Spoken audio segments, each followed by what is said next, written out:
Good morning third year. Third year में आपके हम लोग कर रहे हैं पेपर टू में कर रहे हैं हम लोग यूनिट 3। यूनिट 3 जो है आपकी क्या है, कॉम्प्लेक्स एनालिसिस। यूनिट 3 और 4 दोनों ही क्या है, कॉम्प्लेक्स एनालिसिस की है। ठीक है, तो उसमें पहला यूनिट कर रहे हैं। तो सबसे पहले जो है मैं आपको रिवाइज करा दूं कि लास्ट जो है आपकी क्लास थी उसमें मैंने आपको बताया था कि सम्मिश्र संख्याओं का समुच्चय, ठीक है, सम्मिश्र संख्याओं का समुच्चय जो है वो होता किस तरह से, वो इस तरह से a प्लस आयोटा b, जहां पे a और b जो है वो क्या होती हैं, वास्तविक संख्याएं होती है। ठीक है, इस समुच्चय में जो है हम लोग क्या करेंगे, एनालिसिस कर रहे हैं। इसी समुच्चय में जो आ रहे हैं, इसके संख्याएं आ रही हैं, चर आ रहे हैं, ठीक है, उसकी हम लोग एनालिसिस कर रहे हैं। जनरली जो है ध्यान रखिएगा कि अगर कोई भी कॉम्प्लेक्स नंबर मैं कहती हूँ कि कॉम्प्लेक्स नंबर ये, तो उसको हम लोग किससे डिनोट करते हैं, किससे बताते हैं, z से। ठीक है, क्या a प्लस आयोटा b या फिर यहाँ पर x प्लस आयोटा y। ठीक है, x plus iota y, generally यहाँ पर हम लोग x प्लस आयोटा y से लेंगे। ठीक है, तो किसी भी जो है सम्मिश्र संख्या को इस तरह से बताते हैं, x प्लस आयोटा y। तो पिछली क्लास में जो है मैंने पहले आपको मैं बता दूं कि अगर z बार यानी कि इसका संयुग्म भी लिखना हो तो संयुग्म में कैसे लिखते हैं, इस आयोटा के आगे क्या लगा लेते हैं, नेगेटिव साइन। जहां पे भी आयोटा होता है वहां पे नेगेटिव साइन लगा देते हैं। तो ये है इसका संयुग्मी यानी कि कंजुगेट। ठीक है, और दूसरा एक और चीज बता दूं कि इसका मापांक, ठीक है, इसका मापांक जो है वो क्या होता है, रूट में x square plus y square. ठीक है, और एक और चीज मैंने लास्ट टाइम नहीं बताई थी, ये जो होता है एक्स या ए, ठीक है, इसको कहते हैं वास्तविक भाग, वास्तविक भाग। ठीक है, यानी कि रियल पार्ट, इसको कहते हैं रियल पार्ट। और ये जो आपको जो y होता है ना, उसको कहते हैं काल्पनिक भाग, काल्पनिक भाग यानी कि इमेजिनरी, इमेजिनरी पार्ट, ये होता है इमेजिनरी पार्ट। ठीक है, तो यहां पर जो है ध्यान रखिएगा, ये है इसका वास्तविक भाग और ये है इसका काल्पनिक भाग, क्योंकि ये भी जरूरी है जानना। ठीक है, ये भी जानना जरूरी है। तो यहाँ पर जो है कॉम्प्लेक्स नंबर मैंने बताया था कि क्या क्या होते हैं और किस तरह से सारे के सारे जो समूचे हैं वो इस कॉम्प्लेक्स नंबर के समूचे के अंदर आ जाते हैं, ये पूरा मैंने आपको एक्सप्लेन किया था। ठीक है, उससे और आगे स्टेप हम लोग बढ़े थे, कहाँ बढ़े थे कि इसका फलन लिया था। वैसे हम लोग क्या लेते हैं, वास्तविक फलन के बारे में अच्छी तरह से पढ़ चुके हैं कि किस तरह से होते हैं। y is equal to f x हर जगह पढ़ा होगा आपने। ठीक है, कैसे पढ़ा होगा, y इज इक्वल टू यानी y जो है किसका फलन है, x का, इस तरह से जैसे y is equal to f x, ये पढ़ लिया आपने, ये जो है किसका फलन है, y जो है x का फलन है। लेकिन अब जो है यहाँ पे हम लोग क्या करेंगे कि एक जो है सम्मिश्र चर का जो है फलन, ठीक है, सम्मिश्र चर का फलन z इज इक्वल टू हमें क्या मिलेगा, सम्मिश्र ही मिलेगा। ठीक है, फलन कैसा होगा, सम्मिश्र ही मिलेगा। तो इसको मैंने किस तरह से एक्सप्लेन किया था, फिर से मैं आपको बताती हूँ। जहां पे z is equal to x plus iota y, ठीक है, ये ले लेंगे, ये चर ले लेंगे। ठीक है, और यहाँ पे जो है जब z is equal to x plus iota y है तो f of z is equal to हमें जो है एक नया एक फंक्शन मिलेगा जिसमें जो है क्या होंगे, पहले मैं इस तरह से लिखती हूँ u plus iota v, u plus iota v। ठीक है, अब u प्लस आयोटा v में भी पता है क्या होगा, ये u और v जो है दोनों एक्स वाई के ही फलन होंगे। जब हम लोग कुछ एग्जाम्पल करेंगे, एक तरह के एग्जाम्पल आते हैं इसमें, बहुत ही ईजी है, बहुत ही सिंपल है। ठीक है, बिल्कुल एक बार में मुझे लगता है समझ में आ जाएंगे आपको। तो उसमें देखिएगा कि यहाँ पे ये u एक्स वाई जो है किस तरह से आते हैं। फॉर एग्जाम्पल अगर मैं लिखना चाहूँ तो देखिए इस तरह से कि z is equal to x plus y है, लेकिन अगर इसका इस चर का अगर फलन लिखना हो तो इस तरह से लिख सकते हूँ कि x square plus x y plus iota 2xy। देखिए ये इस तरह से कोई भी फंक्शन अगर आपको ये सम्मिश्र फलन यानी कि अगर कॉम्प्लेक्स फंक्शन अगर लिखना हो तो कॉम्प्लेक्स फंक्शन का एक बहुत ही अच्छा बेटर एग्जाम्पल ये है कि x square plus x y plus iota 2xy। ठीक है, अब जो है आपको फंक्शन के बारे में पता चल गया अच्छी तरह से। कुछ और भी हो सकते हैं, ठीक है, कुछ और भी हो सकते हैं, वो तो एग्जाम्पल करेंगे तो आपको और भी अच्छी तरह से पता चल जाएंगे किस तरह से है। अब जो है नेक्स्ट जो है हम लोग आते हैं यहाँ पे, सबसे पहले जो है आपको इस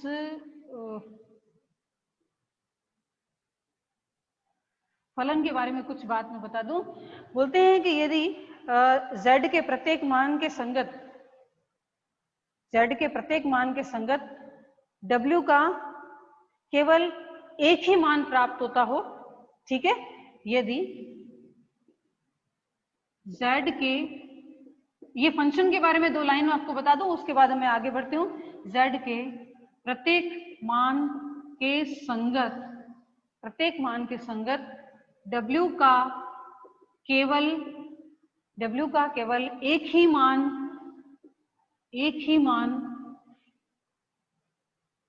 प्राप्त होता हो तो w is equal to fz एक मानी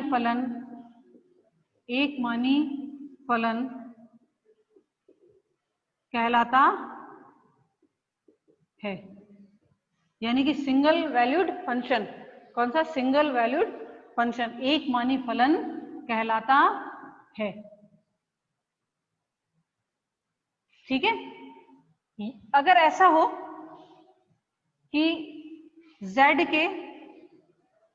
के कुछ या सभी, z के कुछ या सभी मानों के संगत w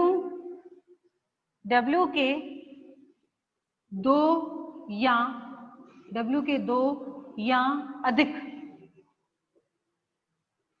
मान प्राप्त होते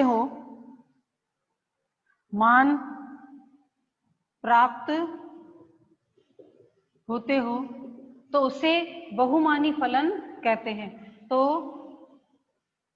उससे बहुमानी फलन कहते हैं। ये 2 पॉइंट थे कि एक मानी, अब जो है यहाँ पे ना एक मानी फलन से ही हम लोग काम करेंगे, ठीक है, बहुमानी फलन पे नहीं जाएंगे। यहाँ पे जो भी काम करेंगे वो क्या होगा, एक मानी फलन पे ही काम करेंगे, बहुमानी फलन पे हम लोग नहीं जाएंगे। लेकिन थोड़ी छोटा सा फंक्शन के बारे में, क्योंकि जबकि टॉपिक लिखा हुआ है तो ये 2 चीजें भी हम लोग दिमाग में रख लेते हैं। एक मान के लिए यानी कि आप जानते हैं कि 1-1 फंक्शन होगा, ठीक है, क्या होगा 1-1 यानी एक ही फलन होगा वो।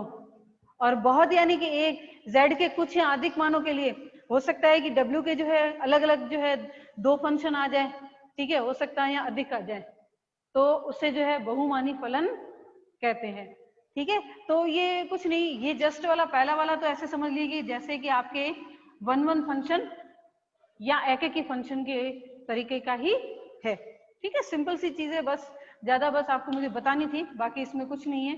हम जो है अब हम लोग करेंगे लिमिट के लिए, ठीक है, फलन की सीमा। नेक्स्ट आपका टॉपिक आ जाएगा, नेक्स्ट फलन की सीमा, यानी कि लिमिट ऑफ फंक्शन,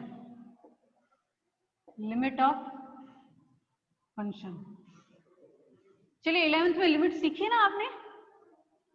11th में जो है लिमिट किस तरह से फाइंड करते हैं, एक मैं एग्जांपल लिखती हूँ, यहाँ पे एक एग्जांपल लिखती हूँ जिससे आपको बहुत अच्छी तरह से पता चलेगा। जैसे कि मैं कहती हूँ कि x² - 4 अपॉन x - 2 और लिमिट x टेंड्स टू 2,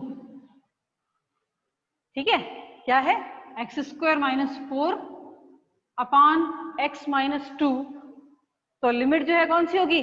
अब आप क्या करोगे, सबसे पहले क्या करोगे कि लिमिट x टेंड्स टू, यानी कि x जो है 2 की तरफ अग्रसर हो रहा है, ये हो जाएगा x - 2, ये होगा x + 2 अपॉन x - 2, तो x - 2 फैक्टर चला जाएगा और यहाँ पे जो x की जगह पे क्या रख देते हैं, वैल्यू रख देते हैं, क्या रखते हैं 2, और 2 + 2 कितने आ जाता है 4।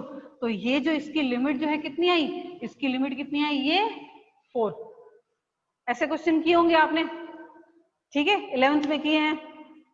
और आपने तो इससे और हाई लेवल तक गए उसके, क्योंकि वहां पे जो है आपने क्या किया है कि ऐसे किए हैं जिनकी लिमिट जो है वो इन्फिनिटी अपॉन इन्फिनिटी 0/0 आ जाती है और 0 to 0 आ जाती है, पावर 0 आ जाती है। फिर जो है वो किस तरह से जो है उसकी लिमिट हम लोग फाइंड करते हैं, इसके लिए जो है एल हॉस्पिटल आप बोलते हो, जैसे वो नियम भी यूज किया आपने, बहुत डिटेल में पढ़ा है। लेकिन आप एग्जैक्टली जानते हैं इसका मतलब क्या होता है? मैं लगा देती हूँ कि लिमिट जो है, लिमिट x मेरा 2 की तरफ जा रहा है तो मेरा फंक्शन जो है वो 4 की तरफ जा रहा है। ठीक है, इसका मतलब क्या होता है? ये पता है एग्जैक्ट ये 4 की तरफ नहीं जाता है, मैंने तो 4 लिख दिया है, लेकिन ये एग्जैक्टली 4 की तरफ नहीं जाता है। यानी पूरा मतलब कि 4 नहीं होता है, 4 की तरफ तो जाता है सॉरी, लेकिन पूरे के पूरा वो 4 नहीं होता है, वो 4 के बस ऐसे नजदीक जाता है, बस जैसे ये 4 है यहाँ पे बस नजदीक, यहाँ तक नजदीक तक पहुंचता है वो फंक्शन, पूरा एग्जैक्टली जो है वो इज इक्वल टू 4 नहीं होता है। तो तभी ये लिमिट लगाते हैं ना, वरना मैं यहाँ पे F2 क्यों नहीं फाइंड कर लूं, मैं सीधा सीधा F2 फाइंड कर लूं। ठीक है, ये F2 फाइंड कर लूं। तो लिमिट जब लगाते हैं तो उसका मतलब होता है कि जब एक चर जो है किसी संख्या की तरफ अग्रसर हो रहा है तो मेरा फलन जो होता है वो भी किसी संख्या की तरफ अग्रसर हो रहा है, संख्या की तरफ जो है वो अग्रसर हो रहा है। यानी कि जैसे जैसे x और 2 के बीच में जगह कम होती जा रही है, मेरे फलन और 4 के बीच में भी जगह कम होती जा रही है। क्या है कि जैसे जैसे जो है, अब देखिए यहाँ पे मैं 2 चीजें समझाने वाली हूँ, हाँ 2 चीजें एक साथ समझाने वाली हूँ। सबसे पहले लिमिट, ठीक है, यहाँ पे जो है आपके 2 पर जो है जब देखेंगे x = 2 पर आपको लिमिट ज्ञात होती है, यानी कि यहाँ पे सीमा हमको प्राप्त होती है। ठीक है, 4 है, तो इसका मतलब है कि जैसे जैसे जो है x और 2 के बीच में, x और 2 के बीच में दूरी कम होती है, देखिए अब मैं जो है अपने सिंपल से जो है शब्दों में कहूं कि x और 2 के बीच में जैसे जैसे दूरी कम होती है वैसे ही वैसे, अब मैं इसको नाम दे रही हूं fx, ठीक है, इसको नाम दे रही हूं fx। तो ये fx और इस 4 के बीच में भी जो है दूरी कम होती है। ये डेल्टा और एप्सिलॉन जो होते हैं क्या होते हैं? लघु होते हैं। ठीक है, ये डेल्टा और एप्सिलॉन क्या होते हैं? लघु होते हैं। तो क्या होता है कि x और जो है आपका x और नंबर 2, इसके बीच में जैसे जैसे दूरी कम होती है तो मेरा फलन fx और 4 के बीच में भी दूरी कम होती है। अगर ऐसा मुझे इस तरह से लिखूं तो मैं ये भी लिख सकती हूं कि लिमिट जैसे x 2 की तरफ जाता है मेरा fx जो है वो किसकी तरफ जाएगा? ये 4 की तरफ। या ऐसे लिखते हैं कि as x tends to 2 fx is tends to 4, is tends to 4। आपको पता है ये लिमिट की परिभाषा है, ये लिमिट की परिभाषा है, थ्योरेटिकली लिखते हैं। आपने तो प्रैक्टिकल एग्जाम्पल किए हैं, आपने तो 11th में क्या है सारे प्रैक्टिकल एग्जाम किए, एग्जाम्पल किए, लेकिन ये जो है क्या है, ये आपका थ्योरेटिकली लिमिट लिखते हैं हम लोग, ये थ्योरेटिकली लिमिट लिखते हैं। इससे पता है एक और चीज भी क्लियर हो रही है, जैसे जैसे x और 2 के बीच में जो है दूरी कम हो रही है, दूरी कम हो रही है, तो fx और f2 के बीच में भी दूरी कम हो रही है। fx और f2 के बीच, f2 भी लिखूं ना, चलेगा ना? यहाँ पे बहुत ही पता है, मैं ये कॉन्सेप्ट समझा रही हूँ, ये कॉन्सेप्ट सिर्फ अभी आपको काम नहीं आएगा, इन फ्यूचर भी आपको काम आएगा। अगर आप आगे एमएससी नहीं भी करोगे, अगर आप कंपटीशन दोगे आगे, तो भी ये कॉन्सेप्ट आपको काम आएगा, बहुत बहुत ही इंपॉर्टेंस रखता है, और खासकर एमएससी में तो बहुत ही इंपॉर्टेंस रखता है। सबसे पहले मैंने यहाँ पे सिर्फ 4 लिखा था, लेकिन अगर F2 भी लिखूं तो भी मैं गलत नहीं हूं ना, F2 लिखूं तो भी मैं गलत नहीं हूं, क्योंकि मैंने क्या किया, x-2 को फैक्टर को कैंसिल कर दिया और x की जगह पे 2 लिख के = 4 ले आई, तो मेरा F2 पे जो है मान कितना है? 4 जितना है, तो ये मैं लिखूं।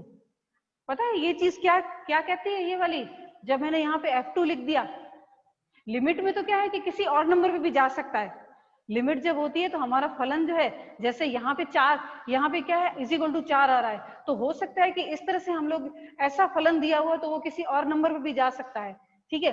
लेकिन यहाँ पर जो है, यहाँ पर ये जो है f2 पे ही जा रहा है। जैसे मैंने लिमिट जो है लगाई, x जो है 2 की तरफ जा रहा है, तो मेरा जो fx है वो f2 की तरफ जा रहा है। ये फलन जो है आपका सतत है। ये फलन क्या है आपका? सतत है।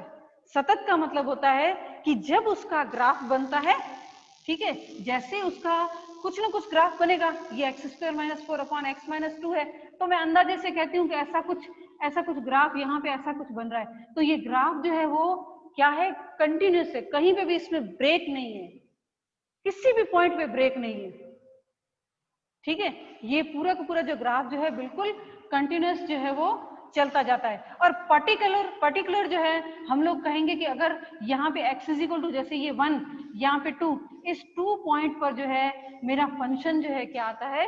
ये फंक्शन जो है वो कंटिन्यूस है, यानी कि सतत है, ठीक है, सतत है।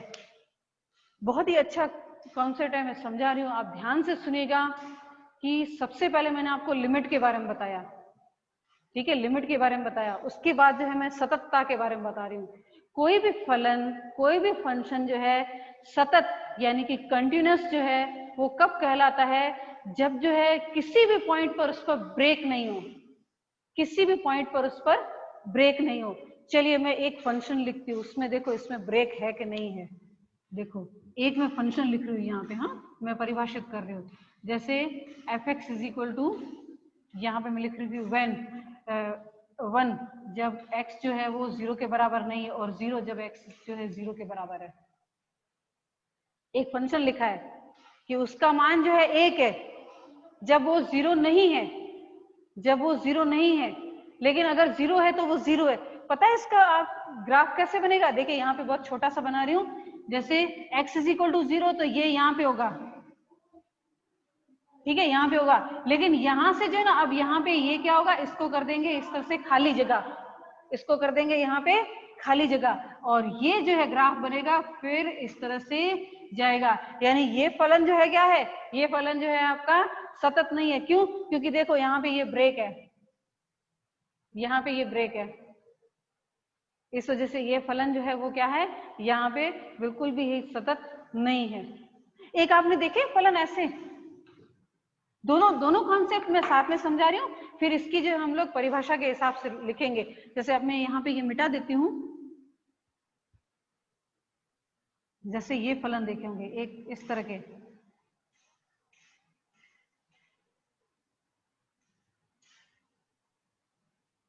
ये तो जहां पे भी पता है, जहां पे भी इंटीजर आ रहे हैं, यानी जहां पे पूर्णांक संख्या आ रही है ना, वहां पे ब्रेक हो रहा है, वो स्टेप बन रहे हैं, इस तरह से स्टेप बन रहे हैं, ठीक है। तो ये फलन जो है वो क्या है? सतत नहीं है, सतत नहीं है, ऑल ओवर तो सतत नहीं है, लेकिन अगर बीच में यहाँ पे ये इंटरवल ले लूं तो इस पे तो कंटिन्यूस जा रहा है, इस पे कंटिन्यूस जा रहा है, ठीक है। लेकिन परिभाषा के हिसाब से जो है ना, पता है किस तरह से लिखते हैं?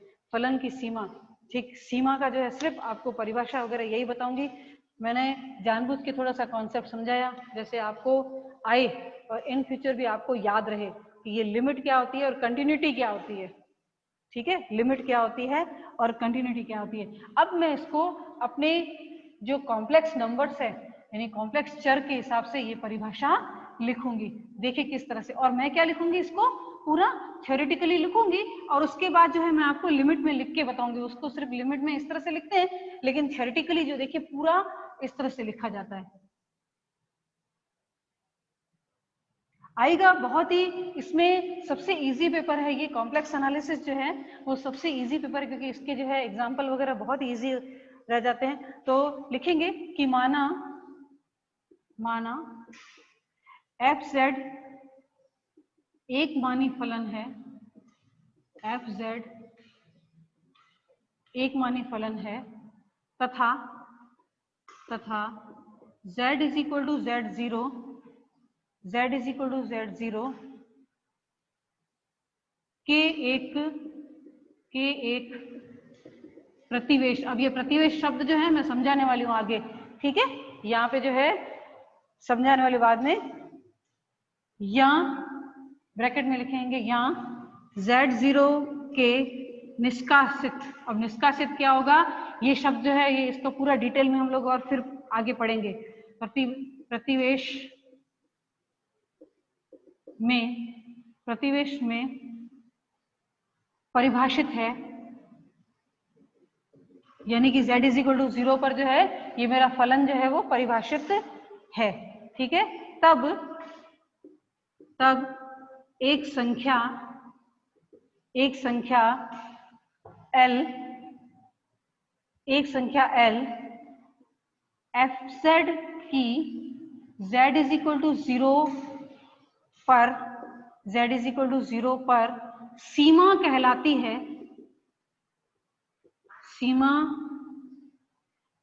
है। अब देखेंगे यदि एप्सिलॉन ग्रेटर देन 0, प्रत्येक लिख लेते हैं क्योंकि फॉर ऑल, प्रत्येक एप्सिलॉन ग्रेटर देन 0 के लिए एक